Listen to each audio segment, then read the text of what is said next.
You ever wonder how that payment app on your phone or that slick investment platform you use actually works? I don't just mean the code, I mean the business. How do they really make money? And what's the secret sauce that makes some of them succeed while others just fizzle out? Well, let's dive in and deconstruct it. Right. It's not magic, and it's definitely not just about having one clever idea. The success of any big fintech company is really built on a carefully designed structure, a super detailed plan for creating and capturing value. You should think of it less like a company and more like a piece of financial architecture. And there's a name for this architecture, It's what we call a business model. It's the blueprint, the master plan that describes exactly how a company makes money and delivers value. For fintechs, this blueprint is everything. It's what allows them to put digital tech first and give us those smooth, powerful features we all expect now. So here's how we're going to break it all down in this explainer. We'll start with the overall blueprint, then we'll lay the foundation by looking at value and users.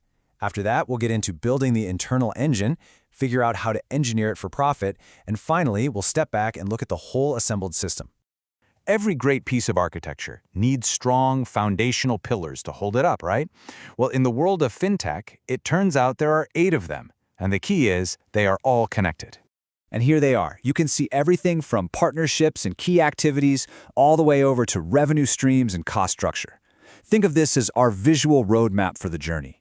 We're going to walk through each and every one of these building blocks to really understand how they lock together to create a successful fintech business.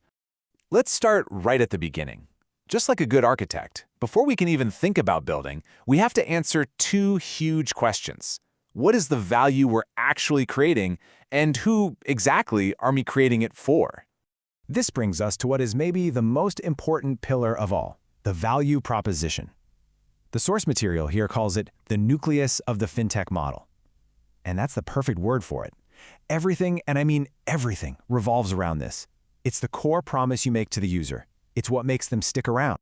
So what makes a fintech value proposition so powerful? Well, it boils down to an absolute obsession with the user experience. I mean, think about it.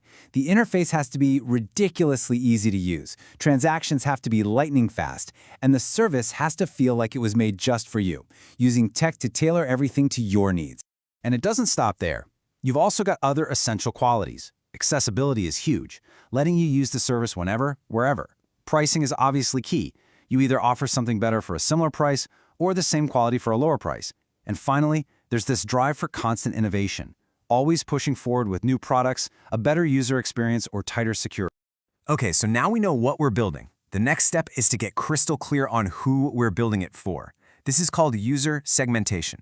Look, it's not about trying to be everything to everyone. It's about strategically picking a specific group, like how a neobank like Chime focuses on people who are underserved by traditional banks, and then tailoring the product perfectly for them.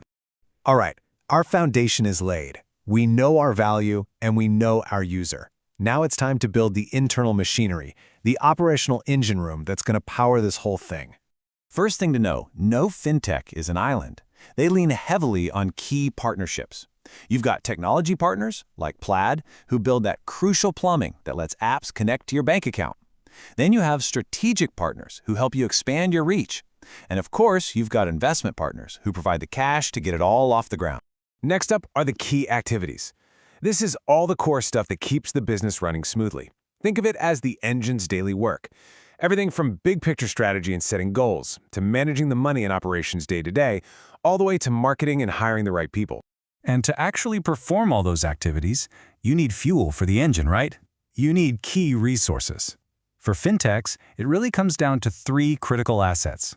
Technology resources that are flexible and can scale up, human resources, where it's more about having balanced skills than just a huge headcount, and financial resources, making sure you're stable with diverse funding. So our engine is built and it's humming along. Now we have to connect it to the outside world. And this is the important part, figure out how to make it profitable and keep it running for the long haul. This is where distribution channels come into play. How does that amazing value proposition actually get into the hands of the users you've targeted? For pretty much any fintech, the answer is digital and multi-channel, through mobile apps, payment solutions, things like that. And now for the million-dollar question. Literally, how does it all make money? Well, there are a lot of ways.